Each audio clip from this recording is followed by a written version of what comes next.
Hi, I'm Brent Johnson, and today we are at St. Mark's Episcopal Church in South St. Louis. We were here back in May and we did a video about the Juget-Sinclair organ here. While we were exploring the console, I noticed there were these pneumatics down here on the action, and I didn't know what they were. Well, thanks to the internet, the wonderful connection these videos are making, I heard from Alex at Juget-Sinclair, who explained exactly how this action works.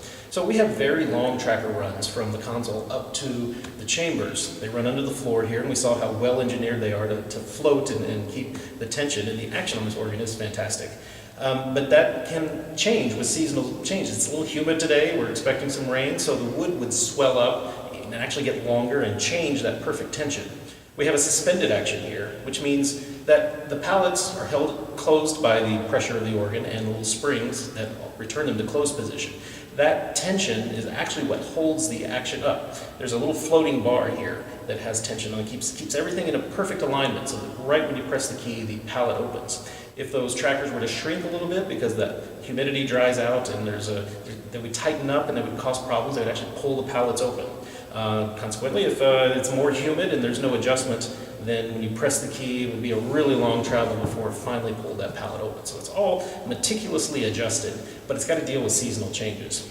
One consequence of this suspended action is if you were to play a whole bunch of keys, or if you accidentally leaned on the keyboard, you would remove the tension of a whole bunch of those pallets, and the floating rail could actually fall, and then all the pallets would open up. So to avoid that, we have this braking system, which prevents that floating element from going too far. So just to show you a few elements of what you can control, this nut right here is where the key, when you press the key down, this backfall goes up, and that point of contact is where the pallet opens.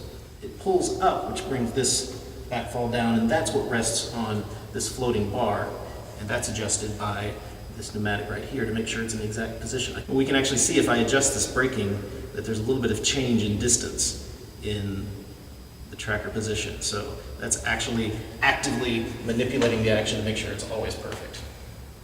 Thank you for watching. We've enjoyed making these videos. We're going to take a little bit of a break. We've got all of our content from Philadelphia mostly up. We've got a few concert performances we're going to put on. I want to remind you that we can only make these videos thanks to your support. So you can go to organ.media, click on support, and you'll see we even have a special video sponsorship level. Each sponsorship at that level will allow us to make one of these videos of an organ somewhere in the world. We appreciate your comments. Please let me know what you'd like to see. We've gotten some suggestions for organs that you want us to go visit. We're happy to try. So keep watching our channel. Subscribe, please. We need subscribers. We have lots of views, but our subscribers will help us generate some revenue from these videos. So that button's just right below. Please share if you like these videos. And a reminder, you can always get streaming organ music 24 hours a day on our 3 streaming stations, organlive.com, Positively Baroque, and The Organ Experience. I'm Brent Johnson. I'll talk to you next time.